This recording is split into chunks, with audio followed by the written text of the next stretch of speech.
COMTO has some trailblazing beginnings. We're 51 years old. We were started by Reverend Jerry Moore and Harold B. Williams.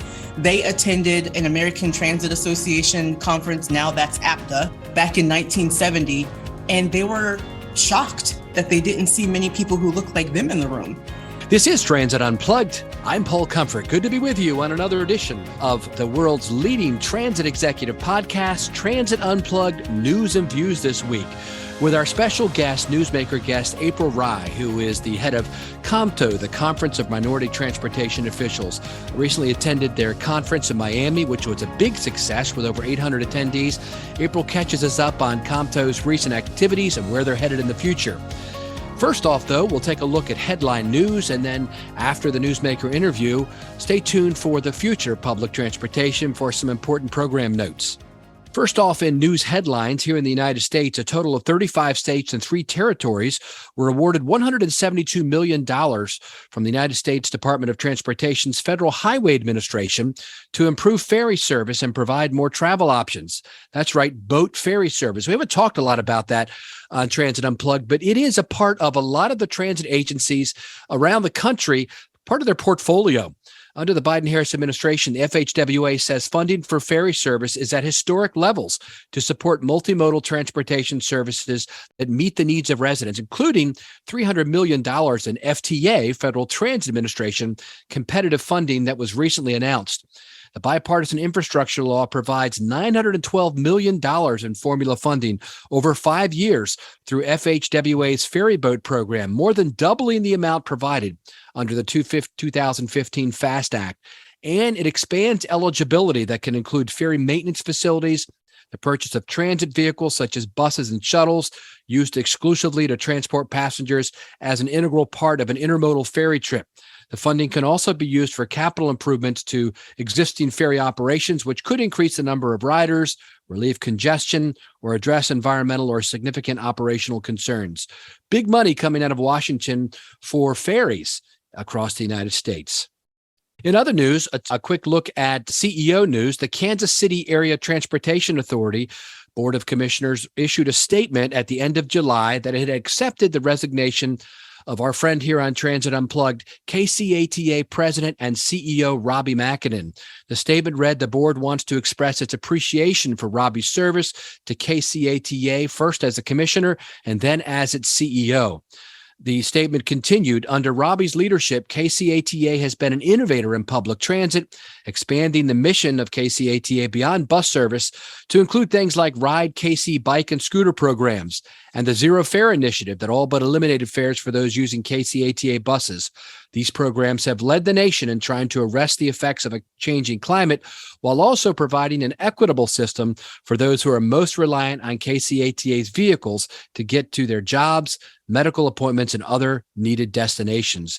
KCATA's board wishes Robbie nothing but the best in his future endeavors. Robbie was appointed to the KCATA Board of Commissioners back in 2007 to represent Jackson County, Missouri, and remained in his role through 2015, and he was named president and CEO of KCATA in 2016. The transformation of regional transit under McKinnon's leadership began with bringing several different transit systems under the Ride KC moniker, where they now function as a regional network. During his time at KCATA, the system saw the opening of the KC streetcar in 2016, with the Main Street extension and Riverfront extension planned and a high-capacity east-west connection being studied. The region also became a proving ground for bus rapid transit with KCATA's Main Max, and followed by Troost Max and Prospect Max in 2019. And the authority is studying a BRT connecting downtown Kansas City, Missouri with downtown Independence, Missouri. In 2016, KCATA formed the first public-private collaboration pilot to pilot on-demand services to evaluate and share findings on mobility options. KCATA also launched Ride KC Freedom On Demand to provide service to those with disabilities and offering another transportation option for those who are not disabled. Ensuring transit was accessible and equitable was a particular focus of McKinnon's while at KCATA. The authority developed a wayfinding app to assist blind and visually impaired transit customers navigate its system. As you may know, Robbie is the only blind CEO of a major transit system in America. He also partnered with the Veterans Community Project and the Greater Kansas City AFL-CIO to launch Veterans Pass, which allowed all those who served free transit. And KCATA has been the industry benchmark for offering zero-fare services. Last December, when President Joe Biden was promoting the impact of the Infrastructure Investment and Jobs Act to transit, he visited Kansas City and KCATA to put a spotlight on the authority's zero-fare, zero-emissions plan.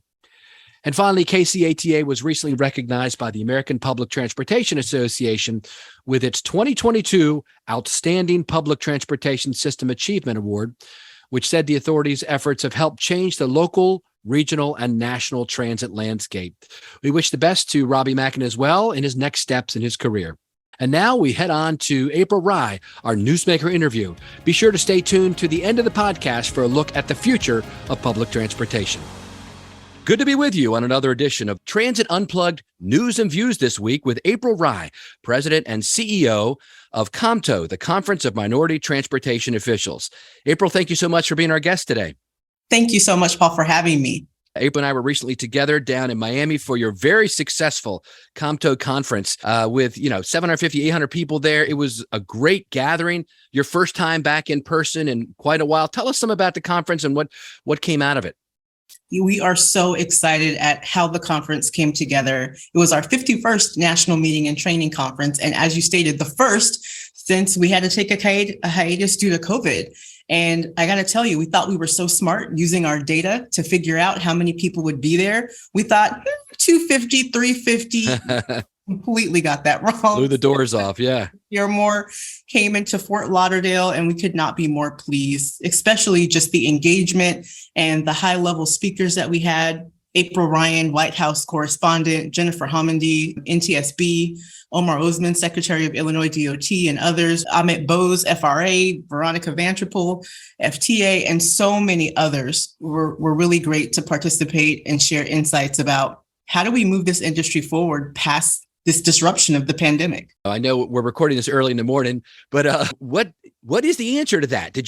Were you able to be in enough sessions where you were able to kind of, put together what you were hearing? I got to tell you, if I had to encapsulate it, I would say we've learned a lot since the pandemic, and we realized that things will never be the same. We're having to make adjustments in everything, in the way we approach business as an industry, in the way that we recruit and retain our employees. Everything is different. And with those insights, we realize that adjustments are being made in what the workday looks like and what transportation looks like for the communities that we serve due to this disruption of the pandemic. And that's okay. We're all learning from one another, and really just working to move everything forward. Yeah, I think that's right. I mean, when you have this is not just like a once in a generation thing. This is like a once in a millennial, thing we had here, where the whole world basically shut down for a year or two. And so you're right. It's not going to go back the same way it was. And, I've been talking with CEOs, especially of commuter services, and I heard it there as well, that, this is going to be different coming back. We're having to shift from, more from a commuter style to a regional rail style.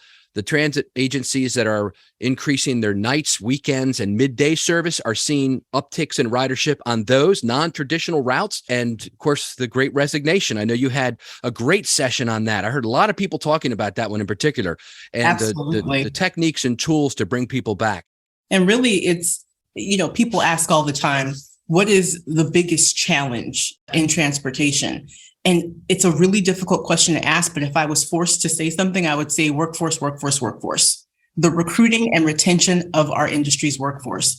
And so if you think about what happened during the pandemic, we had so many leave the industry. Many women, many minorities left the industry for various reasons. And then we also have folks having to really think carefully about what career paths they will take, and also what are the values of the organizations that they join or the agencies that they join? How are they impacting the community? That's what, and I'm just going to say this generation, you're not going to get me to give them a name because there's so many names for this generation, right? But this generation really cares a lot about, the good that their agency does, the good their organization does. And if it's not showcased front and center, and if it's not the way our organizations and agencies do business, we can't recruit new professionals into this industry. So we're just learning so much this pandemic.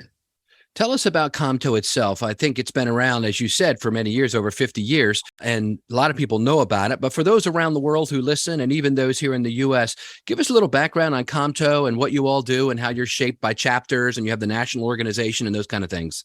Absolutely. COMTO has some trailblazing beginnings. We're 51 years old. We were started by Reverend Jerry Moore and Harold B. Williams. They attended an American Transit Association conference, now that's APTA, back in 1970. And they were shocked that they didn't see many people who looked like them in the room.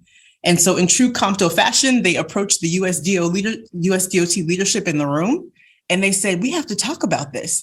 And after those conversations, a commitment from FTA was made to sponsor the first minority mobility conference at Howard University a year later. And shortly after that meeting, the first COMTO meeting took place. So it's really phenomenal. Folks that are willing to say what needs to be said, say the hard thing. That's how COMTO was started. And so now our focus is simple. It's the same as it always has been. We want to change the face of transportation leadership and workforce to reflect the community served. We believe that this massive, amazing industry of transportation, being the great connector, it really needs to reflect the people that are being served so that everyone can be served well. And so really, we articulate that with the mission statement of ensuring opportunities and maximum participation in the transportation industry for, and then we kind of list out minority individuals, veterans, persons with disabilities, and certified MWDBE organizations. And we really do that through our initiatives nationally, our legislative focus, and our chapters, 35, soon to be more. I'm not going to spoil it, but pretty soon we're going to have more that are ratified. We're really excited about that. And they focus on professional development, scholarship, paid internship opportunities, political advocacy, and most of all, partnerships. The ability to create partnerships that can move the industry forward and help organizations actualize their ED&I goals. That's great. And if people want to get involved in COMTO, how can they do that? They can come right to the website, comtonational.org, and there's so many different ways to be involved. First, you can just become a member, and that gives you access to a phenomenal curated network of professionals who have an equity lens. These are all professionals in transportation who just care about the greater good.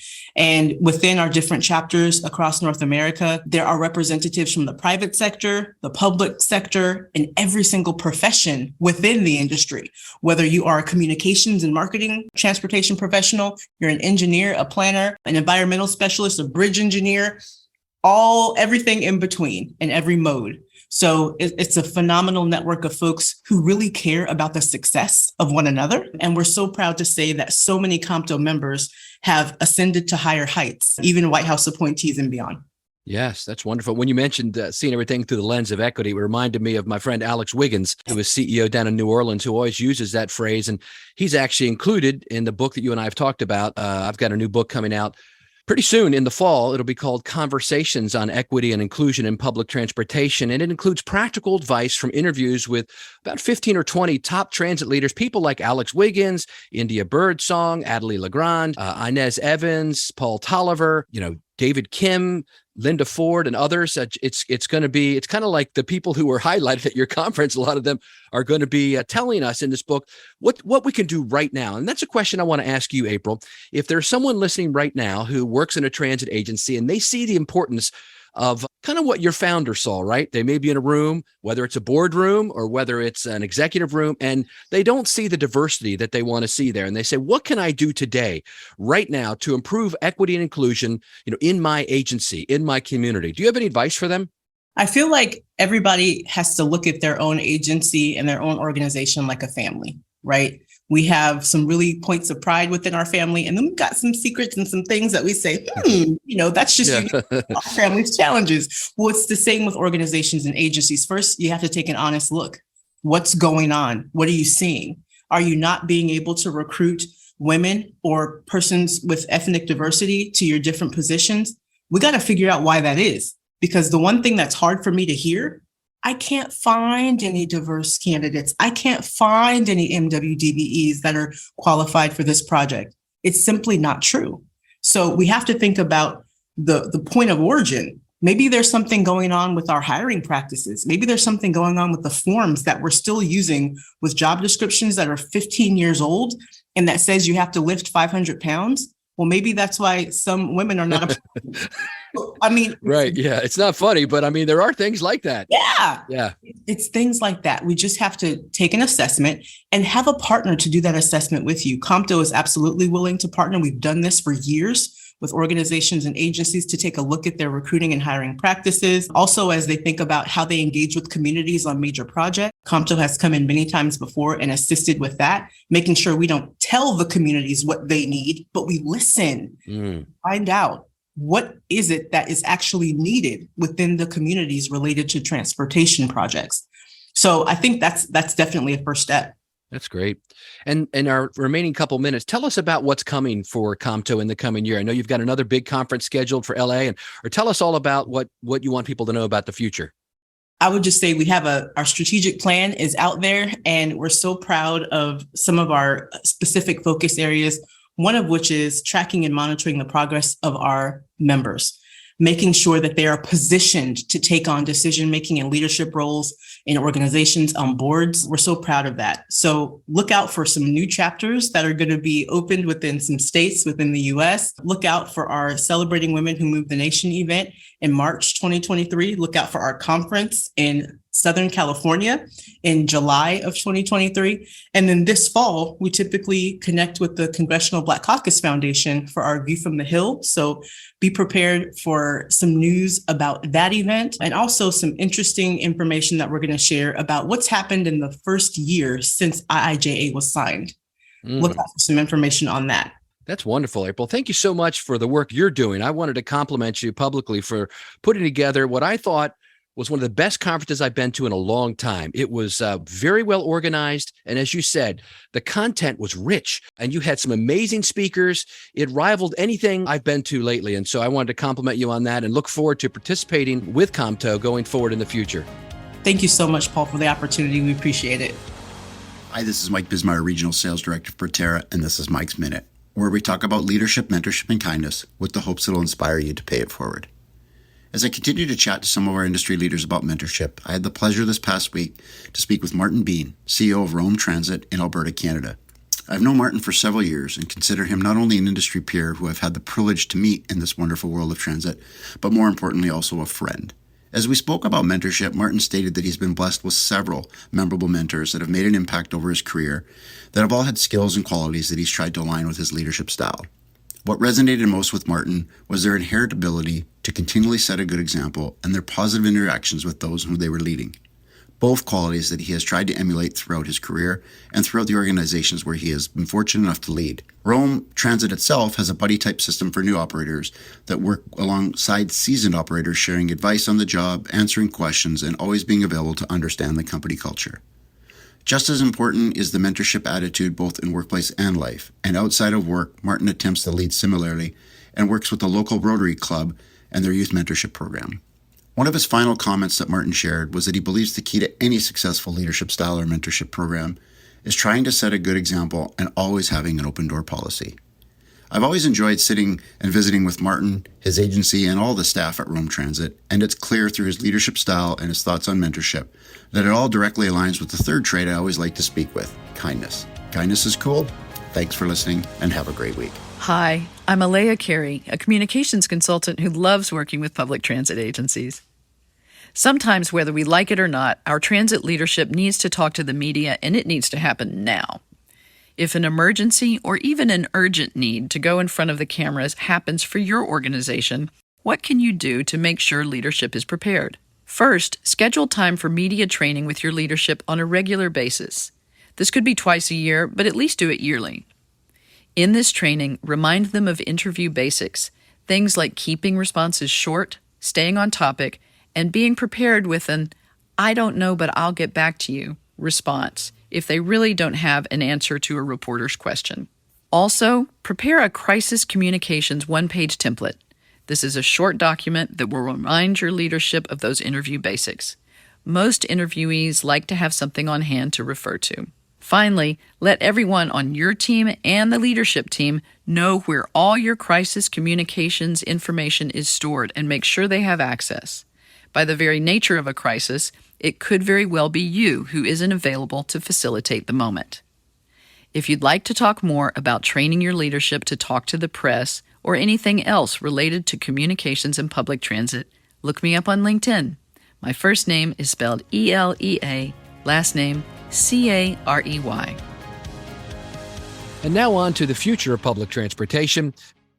Today is an anniversary of sorts for me. It represents 35 years working in public transportation and government full-time. I can't believe it. I feel like I'm still in my 30s, but I started in 1987, this week of August, as the first transportation coordinator for Queen Anne's County Department of Aging, where we transported folks to the senior centers and nursing homes and medical appointments. We grew the service to start a public transit system, which in 91 was honored by CTAA, the Community Transportation Association of America, as the Community Transportation System of the Year for the United States, and went on to be able to work in the public and private sector for about 30 years. And then for the last 5 years here in as a kind of a Goodwill Ambassador, Chief Customer Officer, Senior Vice President now for Modaxo, and also for the companies within it, Trapeze and Vauntus and TripSpark, and working with those around the world. Had a blast. 5 years with the podcast now. This last year starting the TV show, Transit Unplugged TV, and still speaking at a number of conferences around the world. I think I've spoken at over 100 events over the last 15 or 16 months, and kind of spreading the good news, what I call the gospel of transit, about how public transportation and mobility can really change people's lives.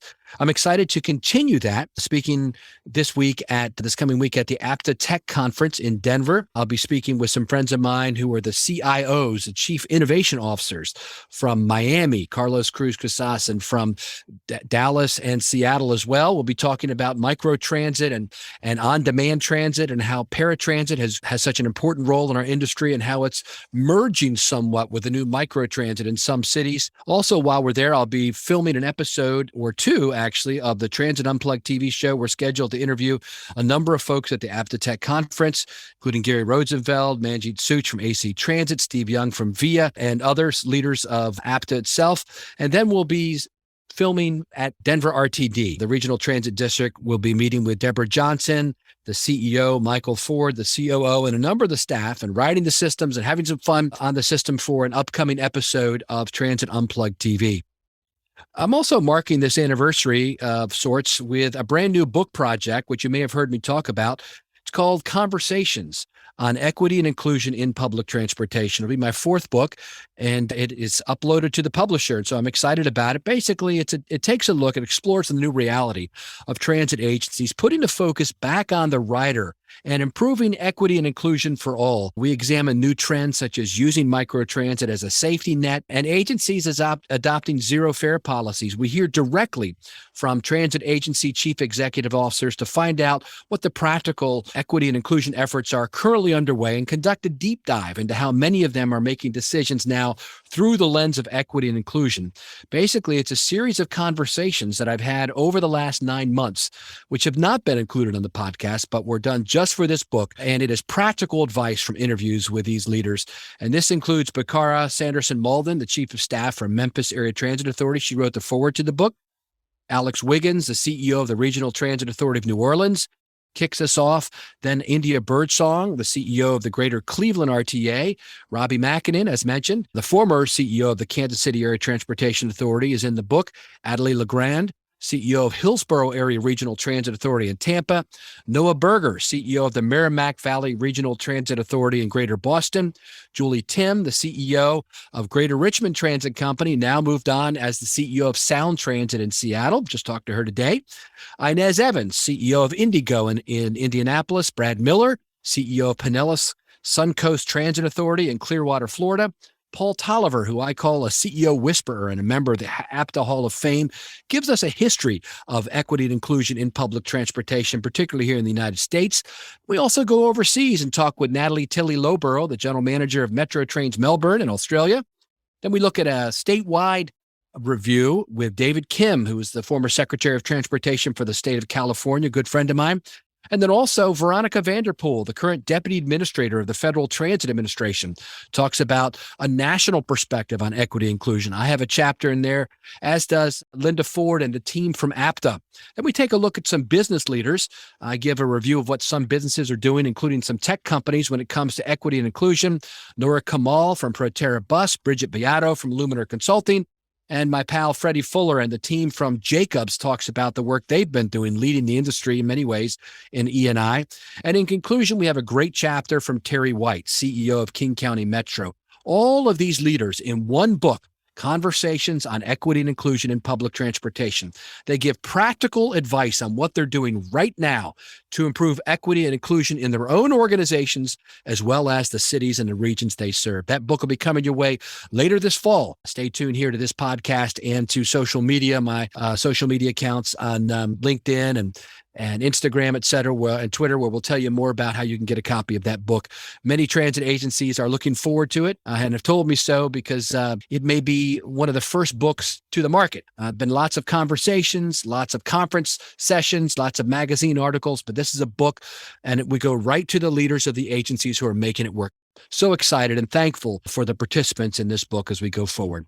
Hey, if you're at Apta Tech next week, be sure to stop by the booth or send me a message on social media. I'd love to stop by and have a cup of coffee with you as we're there. Thank you so much for always being with us every week here on Transit Unplugged, the world's leading transit executive podcast. Stay safe out there.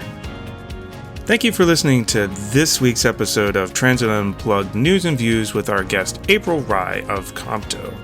Next week on Transit Unplugged In-Depth, Paul will be talking to Monica Backmon, CEO of the Northern Virginia Transportation Commission. Now, I'd like to thank all of you for nominating Transit Unplugged on the Podcast Awards. We did it. We made it to the voting round. We'll find out the results later in September. Now, don't forget to visit transitunplugged.com to sign up for our newsletter, so you're always in the loop with whatever is going on in the show.